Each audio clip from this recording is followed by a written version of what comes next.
Story disclaimer. This story is a work of fiction and is intended for entertainment purposes only. The content includes dark themes, horror elements, and fictional depictions of rituals and sacrifices that are purely imaginative and not reflective of any real-life practices or beliefs. Viewer discretion is advised. This video is not suitable for younger audiences, and parental guidance is recommended. The story does not endorse or promote any harmful behavior, violence, or dangerous activities. Please note that all characters, events, and settings are entirely fictional and created for the purpose of storytelling. Any resemblance to actual persons, living or dead, or actual events, is purely coincidental. In this thrilling African folktale, follow Kwame, a young man from a humble village who stumbles upon a mysterious job offer at a grand mansion. What begins as a dream opportunity soon turns into a nightmarish battle against sinister forces lurking within the mansion's shadows. Kwame must uncover dark secrets, confront his deepest fears, and face impossible choices to save his family from a powerful, ancient curse. This is a story of courage, sacrifice, and the ultimate battle between light and darkness. In the small village of Sundi, life was hard. Kwame, the youngest of 12 siblings, grew up in a mud house surrounded by acres of dry farmland. His family had always struggled to survive, often going without enough food, and none of them could afford to go to school. From a young age, Kwame and his siblings worked the fields with their parents, planting crops that barely grew in the dry soil. Every morning, they woke up before the sun to start working, hoping the day would bring enough harvest to feed everyone. Kwame dreamed of a different life. He'd heard stories about cities filled with tall buildings and roads that sparkled with lights at night. But that world seemed far away, almost like a fairy tale. His family was too poor to leave the village, and every time Kwame asked his parents about the city, they would shake their heads sadly. "The city is not for people like us," they would say. One evening, after a long day working on the farm, Kwame sat in his family's small home, feeling tired and hopeless. His oldest brother had recently bought an old phone, which they all shared. Kwame scrolled through the internet, mostly looking at pictures of big cities. That's when he saw it, an advert that changed everything. "Groundskeeper wanted for large mansion," it read. "Good pay. Food and accommodation included." Kwame's heart raced. A job in the city? He couldn't believe his eyes. The ad promised a good salary and even a place to live. It seemed like a dream come true. Without thinking twice, Kwame applied, filling out the details as best as he could.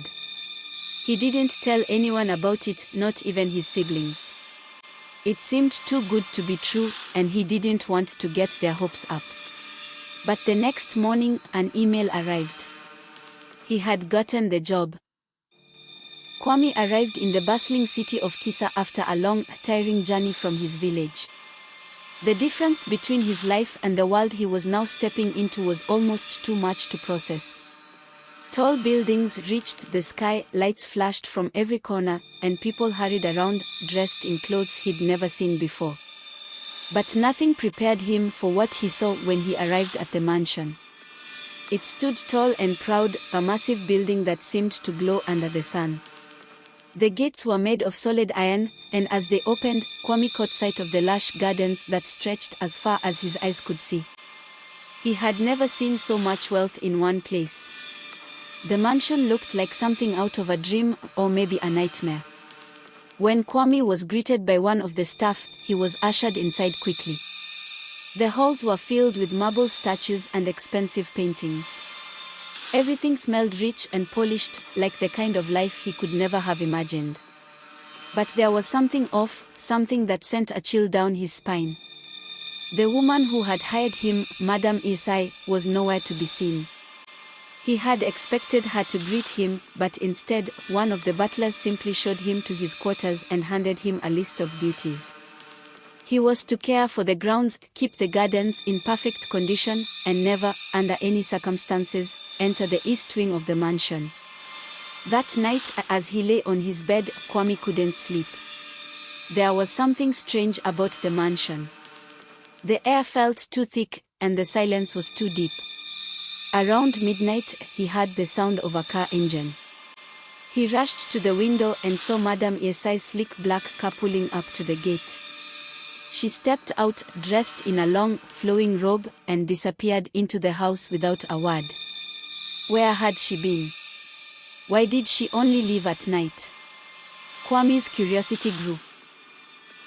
Kwame's first days at the mansion were a strange mix of awe and unease. The gardens were more beautiful than anything he had ever seen, with flowers that looked too perfect to be real. The statues in the garden seemed to watch him as he walked, their cold stone eyes following his every move. He felt like he was being watched all the time, but when he turned around, there was never anyone there. The strangest part was the mansion itself. The rooms were grand and filled with things he couldn't even name, but there was a chill in the air that didn't come from the weather. It felt like the house had secrets, deep ones, buried under all its luxury. Madam Esi remained a mystery.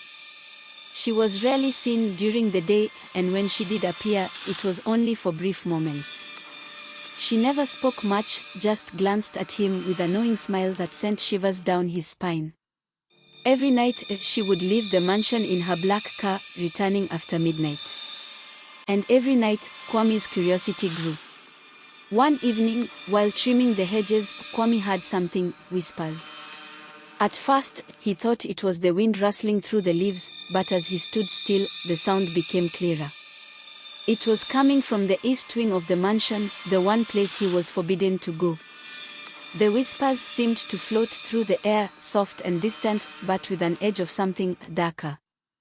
His heart raced. Was someone in there? What were they saying? He wanted to ignore it, to focus on his work, but the whispers tugged at him, pulling him closer. Against his better judgment, Kwame found himself walking toward the forbidden wing. As he approached the grand wooden door, the air grew colder. The whispers stopped abruptly, as if they had sensed his presence. He reached for the door handle, but just as his hand touched it, a voice came from behind him. "Curious, aren't you?" Kwame jumped, his heart pounding in his chest. He spun around to find Madam Esi standing behind him, her eyes gleaming in the dim light. She wasn't angry, though. She was smiling, as if she had been expecting him to get this far. "There's much more to this house than you think, Kwame," she said, her voice soft but filled with an unspoken promise. "But curiosity can be dangerous." Kwame stepped back, suddenly feeling like a child caught sneaking into a place he didn't belong. Madam Esi stared at him for a moment longer, then nodded toward the garden. "Go on, finish your work. The mansion's secrets will reveal themselves in time." As Kwame hurried away, his mind raced. What did she mean by that? Why was she so calm? And what were those whispers? The next day, Kwame tried to shake off the strange encounter with Madam Esi. But as he walked in the garden, he couldn't stop thinking about the east wing. What were the whispers? Why was that part of the mansion off limits? Later that afternoon, as Kwame was about to finish his day's work, a young woman approached him. She was dressed in simple clothes, unlike the other staff, and her eyes held a sadness that made Kwame pause. "You're the new groundskeeper, right?" she asked, her voice low. Kwame nodded. "Yes, I am. And you?" She looked around cautiously before speaking again. "My name is Ajoa. I used to work here." "Be careful around Madam Esi." Kwame frowned. "What do you mean?" "She's not what she seems," Ajoa whispered, her eyes wide with fear. "No one ever leaves this place the same. Everyone who comes here, something happens to them. They change." Kwame felt a chill run down his spine. "What are you talking about?" Before Ajoa could answer, the sound of footsteps echoed through the garden. Madam Esi appeared, her eyes narrowing as she saw them talking. Ajoa quickly excused herself and hurried away, leaving Kwame standing alone with Madam Esi. "I see you've met Ajoa," she said with a smile that didn't reach her eyes. "She has quite the imagination." Kwame forced a nervous smile, unsure of what to say. Madam Esi took a step closer. "You've been doing good work, Kwame. I've been watching you." Her gaze felt heavy, as though it could see straight through him. "I think it's time we had a proper conversation." Kwame's heart skipped a beat. "A conversation?" She nodded. "Yes. Come inside for a cup of coffee. There's something I want to offer you." Kwame stepped inside the mansion, his heart racing. The door closed behind him with a soft click, the sound echoing in the vast, silent hallway. Madam Esi led him toward a grand sitting room, every corner of the mansion filled with luxury beyond his wildest imagination. Expensive chandeliers hung overhead, casting flickering lights, and strange, ancient-looking artifacts lined the walls. As they entered the room, Kwame noticed something odd. The air felt thicker in here, and the light seemed dimmer, as though the house itself was hiding something. Madam Esi gestured for him to sit, her cold smile sending a shiver down his spine. "Coffee?" she asked, her voice smooth. Kwame nodded, unable to speak. As she poured the coffee, she began to speak, her voice dripping with mystery. "I'm sure you've noticed how different things are here." Kwame swallowed hard. "Yes, ma'am." Madam Esi's eyes gleamed. "You see, Kwame, this mansion has a history. A history that only a few are allowed to know." She handed him the coffee, her fingers brushing his hand for a brief moment. "I've lived a very long time, and over the years, I've built something extraordinary." Kwame's curiosity grew, but there was a strange weight behind her words. "What do you mean, ma'am?" She smiled, a smile that didn't feel right. "The wealth you see here, it didn't come from ordinary means. It's something far more powerful, something that can change lives, if you're willing to make the right choices." Kwame's pulse quickened. "I don't understand." Madam Esi leaned in closer, her voice barely above a whisper. "I've been watching you, Kwame. I know your family struggles. 12 siblings, all working hard on a farm that barely feeds you. You could help them. You could give them a life they've never dreamed of." His breath caught in his throat. How did she know all of that?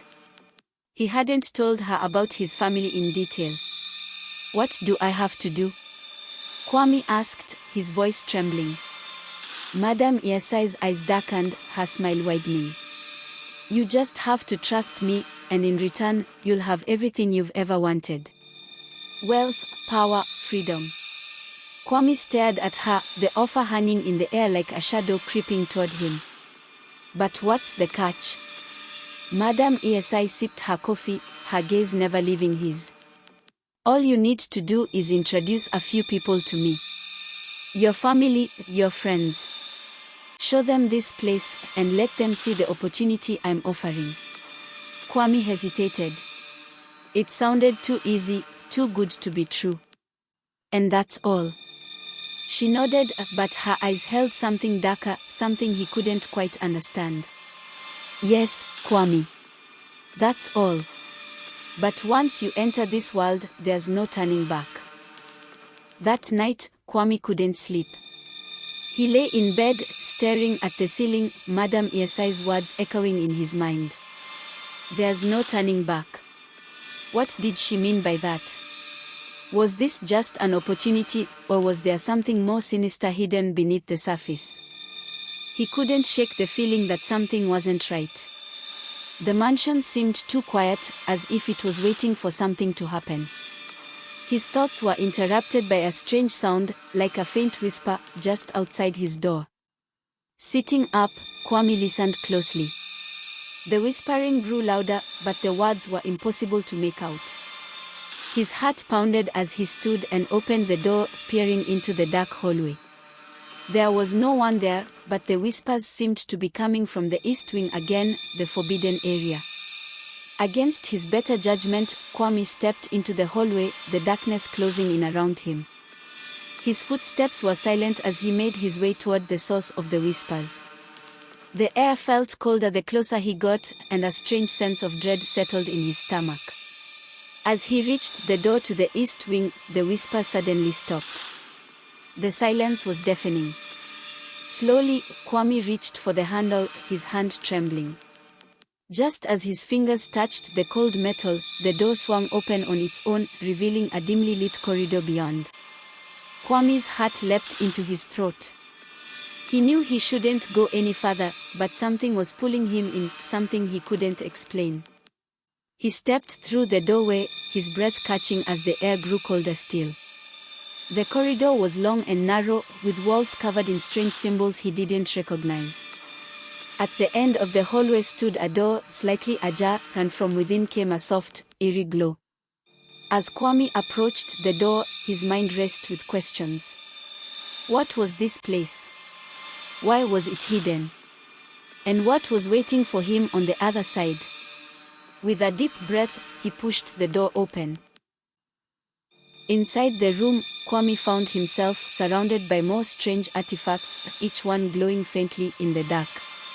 There were objects he couldn't name, ancient-looking books, statues of figures with twisted shapes, and strange vials filled with shimmering liquids.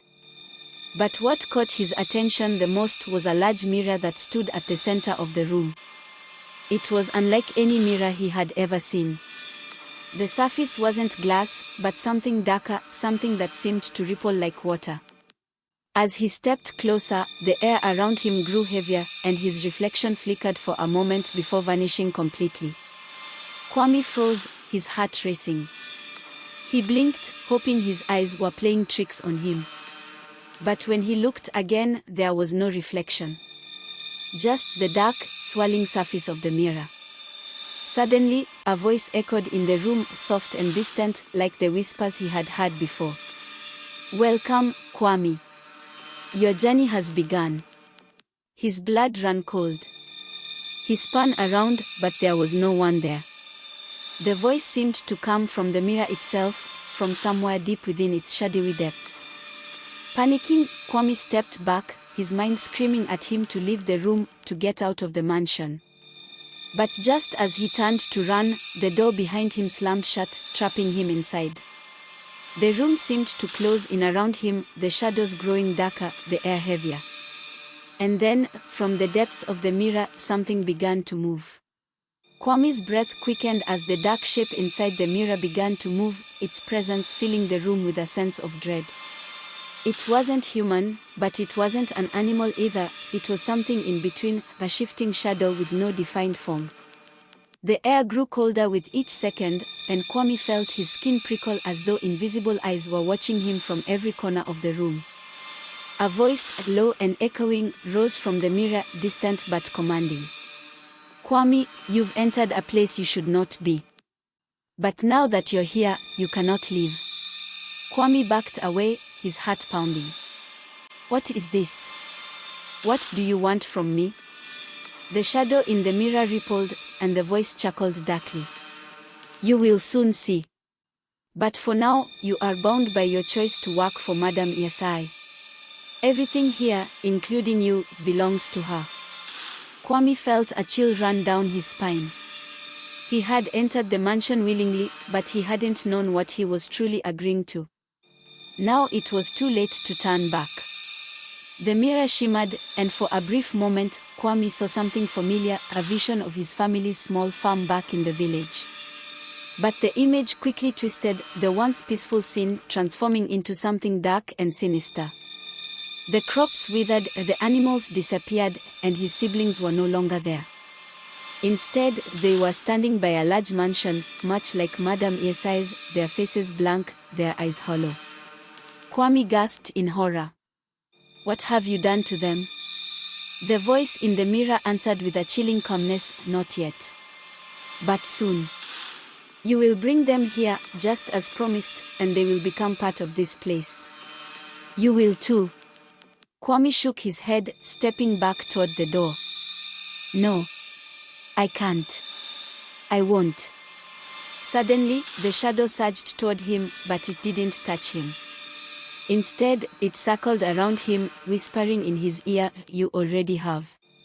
You've started the path, and there's no escape."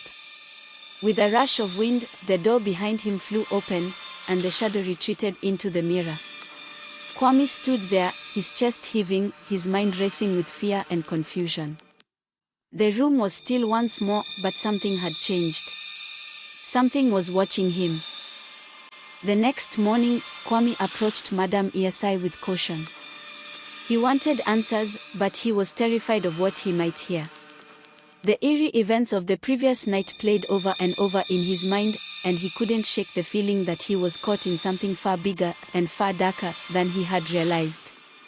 Madam Esi was sitting in the grand living room, sipping tea as though nothing was out of the ordinary. When Kwame entered, her eyes flicked up to meet his, and for a moment, he saw a flicker of something dark behind her smile. Kwame," she said smoothly. "You look troubled." Kwame hesitated, his words stumbling. "Last night, I saw something. Something in the east wing. It wasn't normal." Madam Esi set her cup down slowly, her smile fading. "You went where you were not supposed to go." Kwame's heart raced. "What is that place? What's happening here?" Madam Esi sighed, standing and walking over to the large windows that overlooked the estate. "This house is not like other places. It has a history, and not everyone who steps through its doors leaves the same as they came." Kwame felt a knot tighten in his stomach. "What do you mean?" Madam Esi turned to him, her eyes gleaming with an intensity that sent a shiver down his spine. "I gave you an opportunity, Kwame. You and your family can live in wealth beyond anything you've ever known. But there are rules. Boundaries. And if you cross them, you will have to face the consequences." Kwame stared at her, fear gnawing at the edges of his mind. "What consequences?" Madam Esi's gaze darkened. "The shadows you saw last night, they are part of this world now. They watch, they wait. And if you stray too far from the path I've set for you, they will consume you." Kwame felt his throat tighten. "But what are they? What do they want?" She gave him a cold smile. "They want what they've always wanted, power. Control. And you, Kwame, are part of their plan." Kwame backed away, his mind racing. He had thought he was just a worker, but now he realized he was much more than that. He was part of something dangerous, something dark.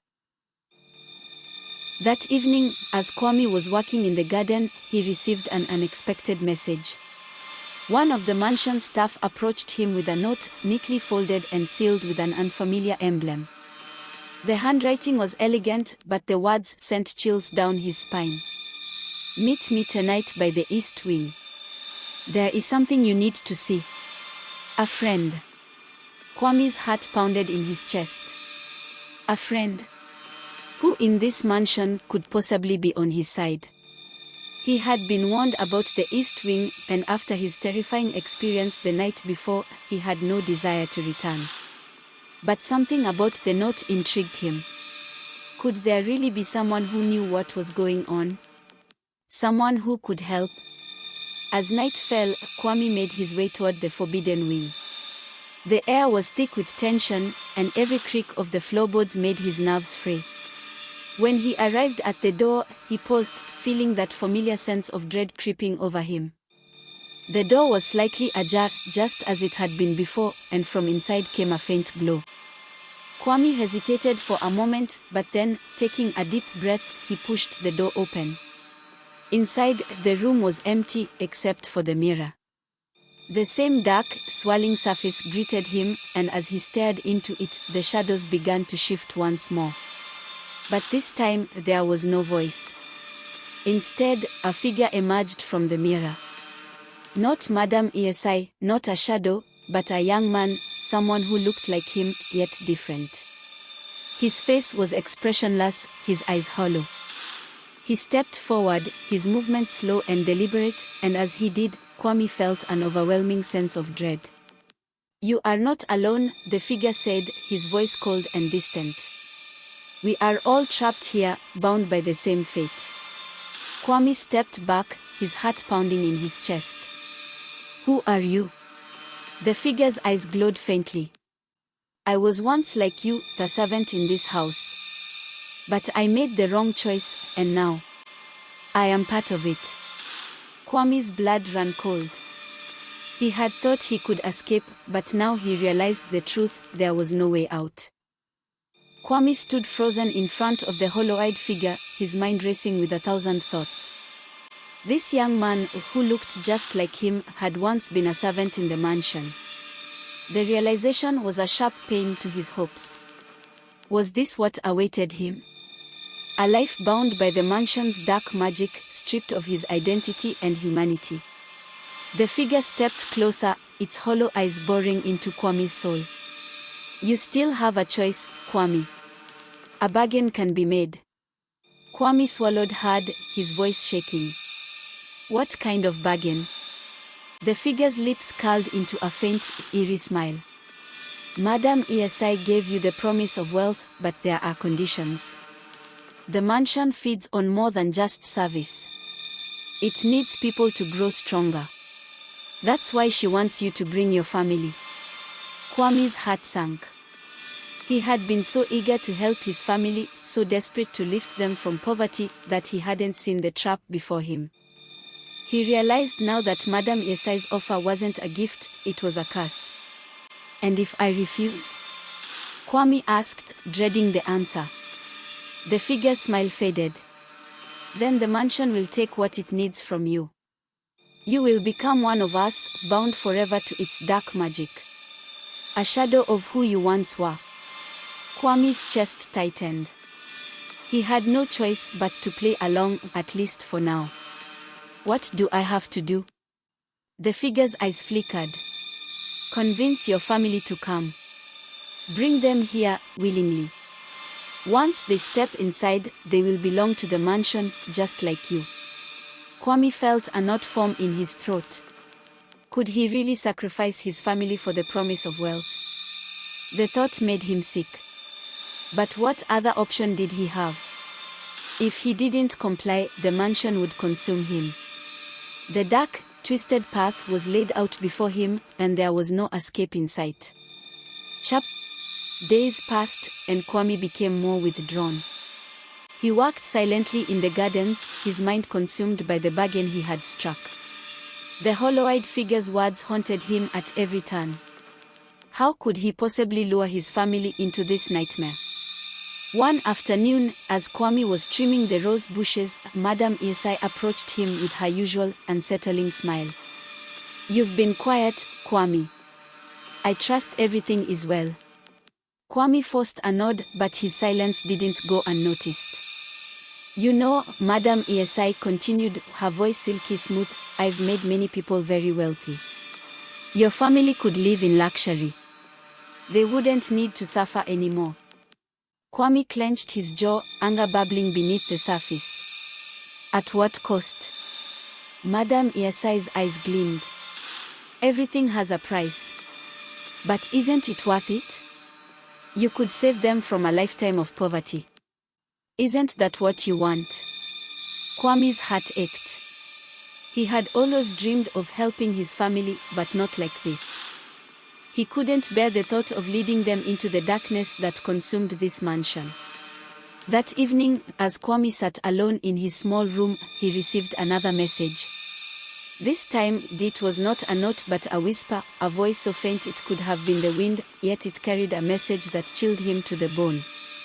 "Your village is no longer the same, Kwame. The mansion's reach is far. Soon, they will come to you, whether you want them to or not." Kwame's eyes widened. Was it possible? Could the mansion's dark influence have already reached his village? He had to find out. Determined to see for himself, Kwame requested a few days off from his duties. Madam Esi granted it without question, her smile almost too eager for his liking. She knew what he was planning, and it seemed like she was encouraging it. Kwame made the long journey back to his village, his heart heavy with dread. As he approached the familiar dirt roads and humble homes, something felt wrong. The village was quiet, too quiet. Normally, the streets would be alive with children playing, women fetching water, and men tending to the fields. But now there was an eerie stillness in the air. Kwame hurried toward his family's house, but as he neared the doorstep, his heart stopped. The door was wide open, swinging slowly in the wind. Inside, the house was empty, completely deserted. There were no signs of anyone, no trace of his siblings or parents. It was as if they had vanished without a trace. Panic set in. Kwame ran from house to house, knocking on doors, shouting for his neighbors, his friends, anyone who might be left. But every house he entered was the same, abandoned, empty, lifeless. His village had become a ghost town. As the sun set, casting long shadows over the empty streets, Kwame felt the weight of his mistake crashing down on him. The mansion hadn't just affected him, it had reached out, its dark tendrils wrapping around everything he held dear. His family, his friends, they were already gone. Taken by the same dark force that now bound him to the mansion. But why? Why would the mansion take them before he had even made a choice? And then it hit him. The bargain wasn't just about bringing his family to the mansion. It was about making him realize that there was no escape, no alternative. They had been taken because he hesitated, because he had doubted the path laid before him. Now, he had no choice but to go back. Kwame returned to the mansion with a heavy heart, knowing that he was walking deeper into the shadows. Madam Esi greeted him at the gates, her smile as wide as ever. "Welcome back, Kwame," she said. "Did you find what you were looking for?" Kwame stared at her, his voice barely above a whisper. "They're gone. All of them." Madam Esi's smile didn't falter. "Yes, they are. The mansion has a way of taking what it wants, even when you're not ready. But don't worry, you will see them again. They are part of this place now, just like you."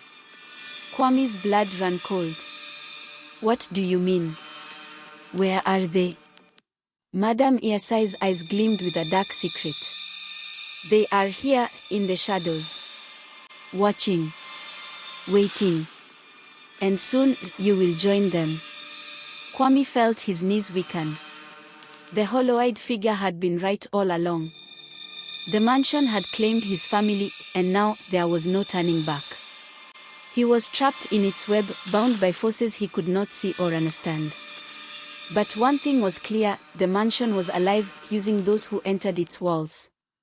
And Kwame, whether he liked it or not, was now part of its dark design. That night, Kwame lay on his bed, unable to sleep. His mind raced with the knowledge of what Madam Esi had said. His family was part of the mansion now. But what did that even mean? Were they trapped in the walls, just like the hollow-eyed figure? Or were they still somewhere, waiting for him to save them? The shadows in his room seemed to shift and dance as if they were alive. The air was thick, heavy with a presence he couldn't quite see, but he felt it, something was watching him. As he stared into the darkness, he began to hear faint whispers, voices so quiet they could have been the wind. But they weren't. "Kwame." The whisper was soft, but it sent chills down his spine. He sat up in bed, eyes wide. "Who's there?" The shadows swirled around the room, growing darker and thicker, until they began to take shape. Faces appeared, familiar faces. His siblings. His mother. His father. They hovered in the darkness, their eyes empty, just like the hollow-eyed figure. "Help us, Kwame," they whispered in unison, their voices a haunting echo. "We are trapped." Kwame's heart pounded in his chest. What do I do? How can I help you? The shadows shifted again, their faces contorted in pain. The mansion has us. We can't leave. You have to find the key. The key? Kwame repeated, confused. What key? Where do I find it? Before they could answer, the shadows dissolved, leaving the room cold and silent once again. Kwame was left in the dark, his mind swirling with questions. There was a way to free them, but he had no idea where to start. The mansion held the answers, but it was also the source of the darkness that had consumed his family. Kwame is left in the dark, with his family in trouble. Will he find the key on time to free them? Join our epic episode to find out.